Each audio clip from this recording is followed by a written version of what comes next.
Documents inédits, photographies, procès-verbaux, correspondances, autant d'archives qui retracent la vie de Monaco du 3 au 28 décembre 1944. Parmi elles, 2 témoignages clés. Nous avons eu comme fil directeur, comme récit, parce que c'est toujours précieux d'avoir un témoignage, 2 récits qui sont ceux du docteur Drouard, Jean Drouard, donc docteur à l'hôpital de Monaco, donc témoin de première main, puisqu'il a soigné des blessés, et de Jean de Flacieux, donc étudiant en classe préparatoire, et qui également, dans son journal, nous donne un récit de ces événements qui nous a permis de reconstituer le fil de ces journées particulières, qui sont celles du mois de septembre. Une exposition qui a demandé un gros travail de documentation, mais aussi de synthèse pour les historiens. Il y a évidemment dans cette exposition des documents d'archives bruts qui permettent aux visiteurs d'avoir une lecture directe et sa propre interprétation.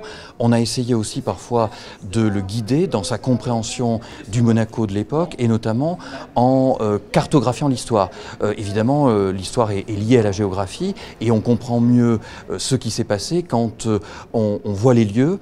Et donc nous avons voulu notamment, après cette journée du 3 septembre, il y a une sorte de positionnement des différents groupes de la résistance dans différents hôtels qui avaient été réquisitionnés et qui deviennent donc le siège de différentes factions, de différentes tendances de la résistance. Une exposition créée pour les 80 ans de la libération de Monaco, avec pour ambition la mémoire. C'est un devoir, un travail de mémoire, un travail d'histoire. Voilà, le tout est complémentaire. Bien évidemment, le passé est le passé, mais le passé, évidemment, nous donne des clés pour lire le présent. Le ministère d'État accueille cette exposition jusqu'au 31 janvier 2025.